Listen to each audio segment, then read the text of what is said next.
Good evening. Welcome to the RMB News Report radio broadcast for Wednesday, January 16th, 2013. This is your host, Randall Bundy. I'm happy to report that we now have readers, subscribers, and listeners in 83 countries worldwide. And I can't possibly list all of them at one time, but to the people in Algeria, Argentina, Australia, Austria, Azerbaijan, Bahrain, Bangladesh, Belgium, Belarus, Belize, Bosnia-Herzegovina, Brazil, Brunei, Jerusalem, Bulgaria, Canada, Chile, China, and Colombia. I welcome you and I thank you for listening to our daily broadcast. I would like to give a special shout out and hello to my very good friends, Nan and Dave, and their 6 children, who are now living in Philadelphia. I have known Nan and Dave most of my life and consider them to be my best friends. And also hello to their 6 children, Heather, Melissa, Sarah, Jay, Avon, and Chris. Chris is serving in the U.S. Navy, and I thank you, Chris, for your service to our country. The other day, I was invited to speak at a university, and I was invited by a conservative students' organization, and I was welcomed by the university staff, which was quite surprising because I'm really nobody, just a guy talking on the radio. But they were very nice people, and they had their structure and organization of the speech very well done. As many people who are conservative who speak at universities know from experience, the lecture is usually disrupted by radical leftist students. They know that we're coming, and what they'll do is if there's tickets involved, they'll buy a ticket, buy their little ticket for $5, just simply so that they can get there and cause a disruption. Well, the university this time had it organized so that everybody had to sign, when they bought their ticket, they had to sign a statement which indicated that they understood that this forum was not the place, the proper place for them to exercise their protest.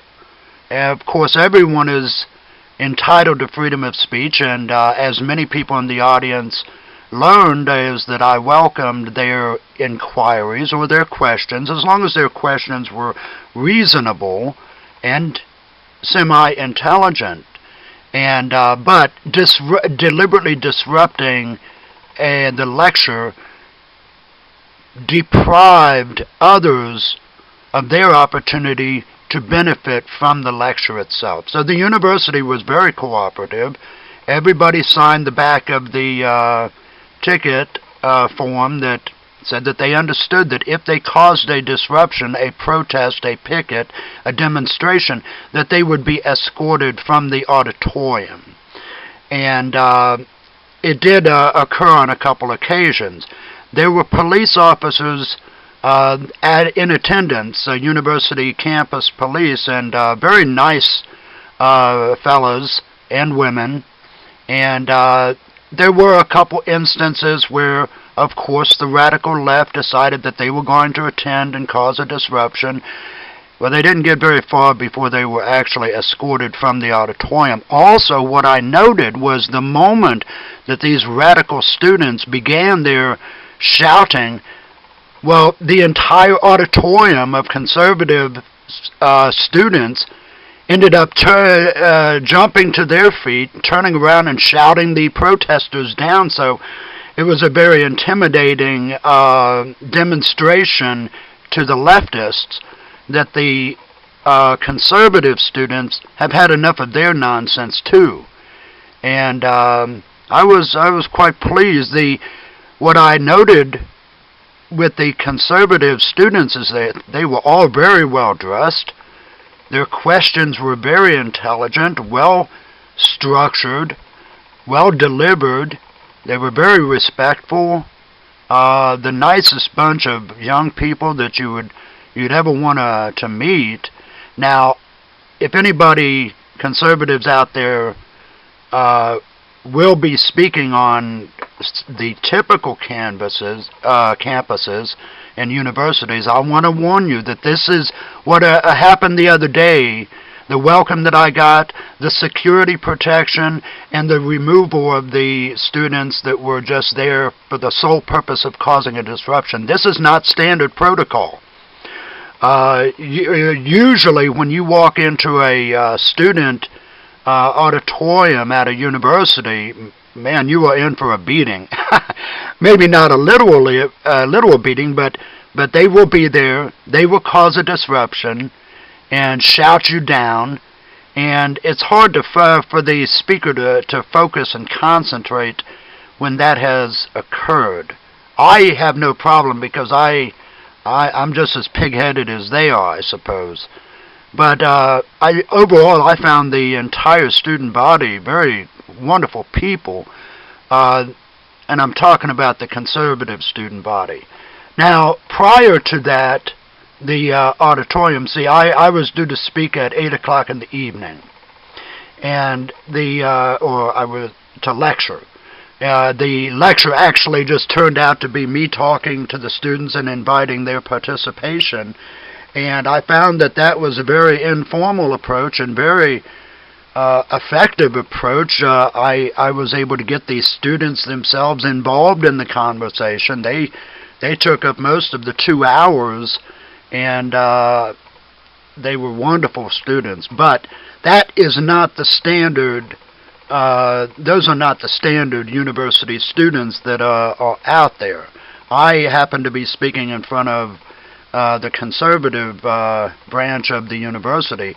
Prior to the lecture, I had gotten there earlier in the day, and the camera crew, the audio and mic people in charge of the audio, we went around and asked students. We talked to about 100 students coming and going from their daily classes or activities, and we were able to confront them and ask them questions about history.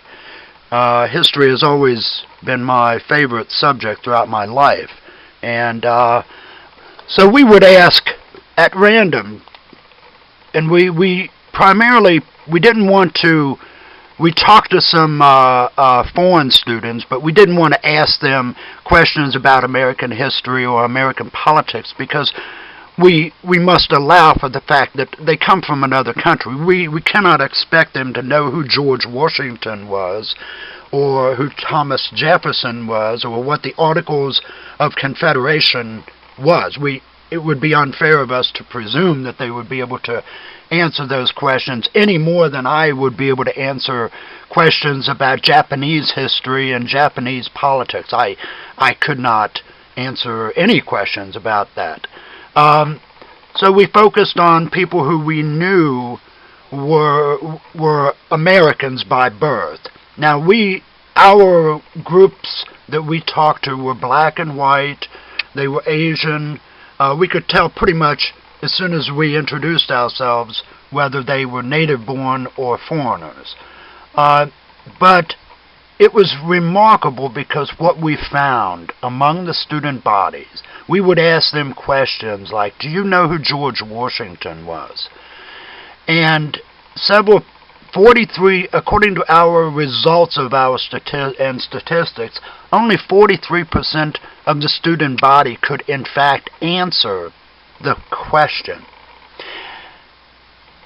Several people said, well, wasn't he a famous basketball player? And somebody else said, oh yeah, I love his rap music.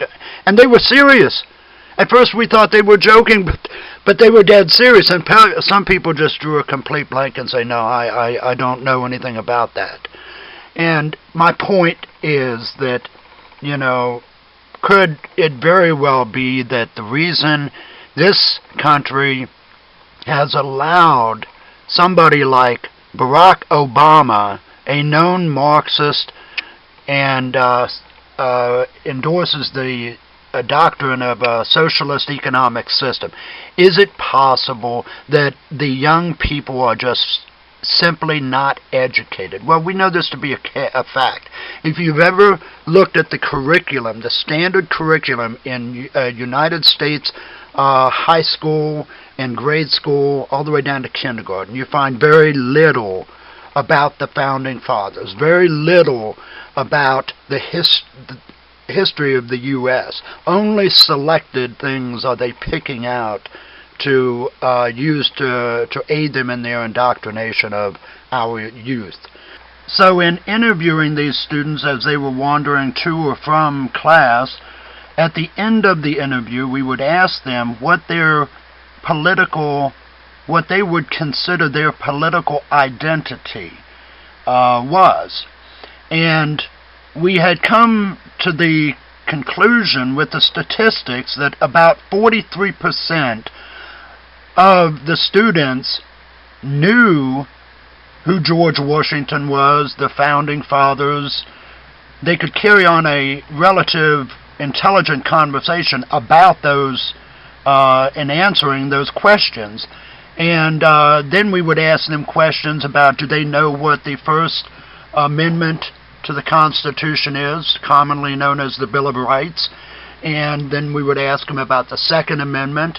We found that of the 43% of the population on campus that was answering our questions, the 43% that answered the questions correctly, we found that of those 43%, 90% were conservatives. And we found that the vast majority of the ones who were unable to answer the questions were liberals, leftist liberals. They identified themselves as Democrats, liberals. Some even said communist, socialist, progressive. Those were the ones that we found could not even answer the question as to who George Washington was.